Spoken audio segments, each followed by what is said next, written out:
In the village of Akilimu, there lived twin sisters so identical that even the sun seemed confused which face to shine upon first.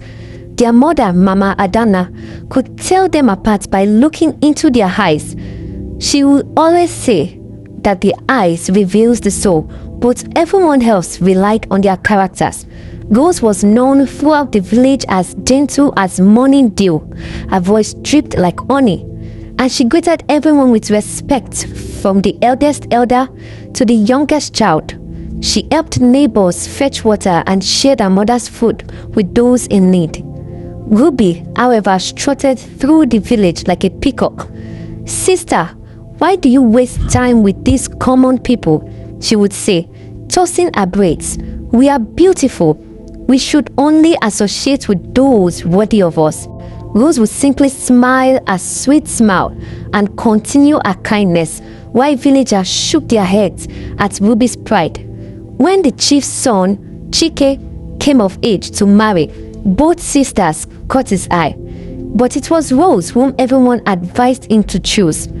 "That one has a heart of gold," the elders would say.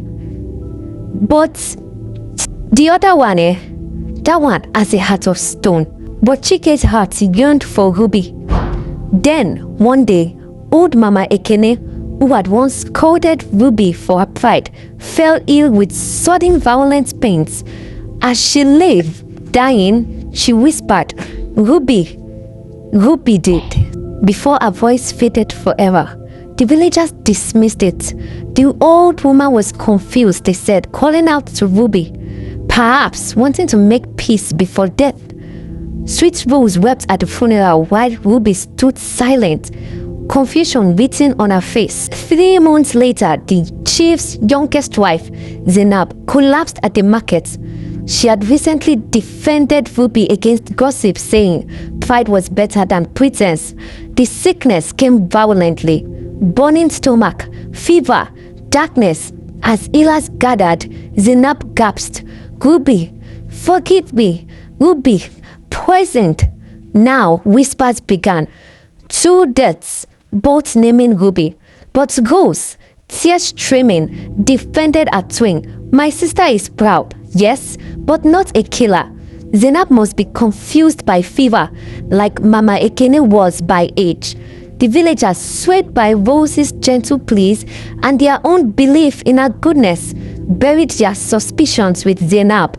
Ruby felt the village's eyes on her, but couldn't understand why would dying women speak her name. Then came the 3rd death, Daisy, the chief's young daughter, beloved by all. She had shared palm wine with Ruby just days before, laughing at the proud girl's sharp wits.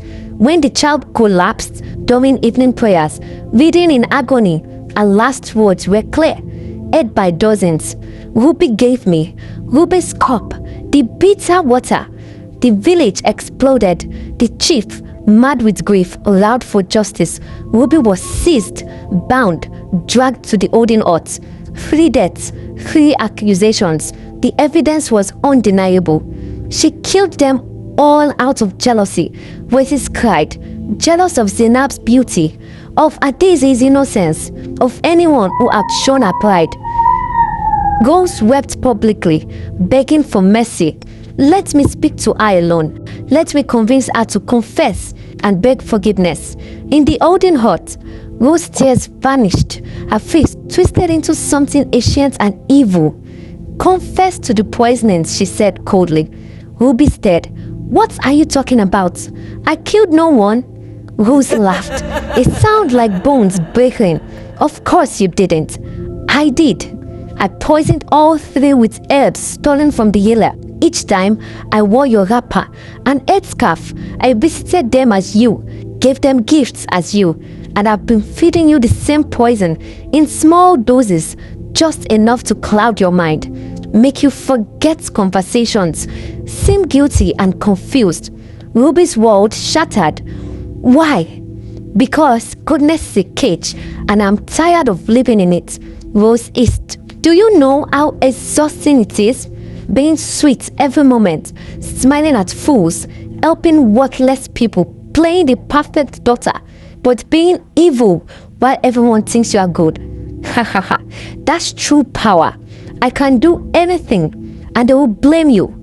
Your pride made you the perfect villain. But why kill innocent people? Mama Ekene saw me stealing from the shrine.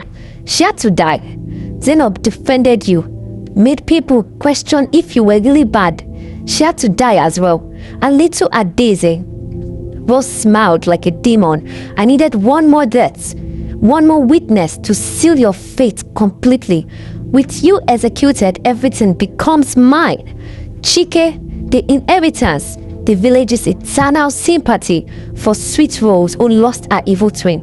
But Mama Adana stood outside the hut, trembling, having heard everything. She had followed her daughter, driven by a mother's instinct that something was terribly wrong.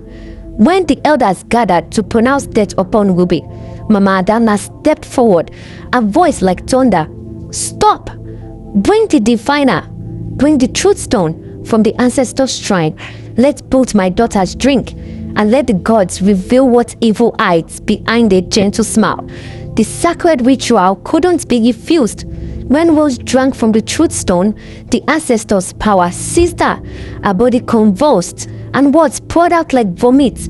Every detail of every murder, every manipulation, every moment of poisoning Ruby to make her seem guilty. The village stood paralyzed with horror. Their angel was a demon. You believed every smile. Rose shrieked as guards seized her. I murdered 3 people in plain sight, and you suspected the proud one instead. Fools, all of you. The chief's justice was absolute. Rose was taken beyond the great river to the cursed lands, where evil spirits dwelt, alive but banished forever. A fate worse than death. Ruby cleared but traumatized, never became gentle, but the village learned to value her honesty. Chike, ashamed, asked her for forgiveness. Mama Adana spoke the lesson to all. A proud heart may stumble, but a false heart destroys. Beware, perfection in goodness, for true virtue knows its own flaws. Only evil can pretend to be perfect.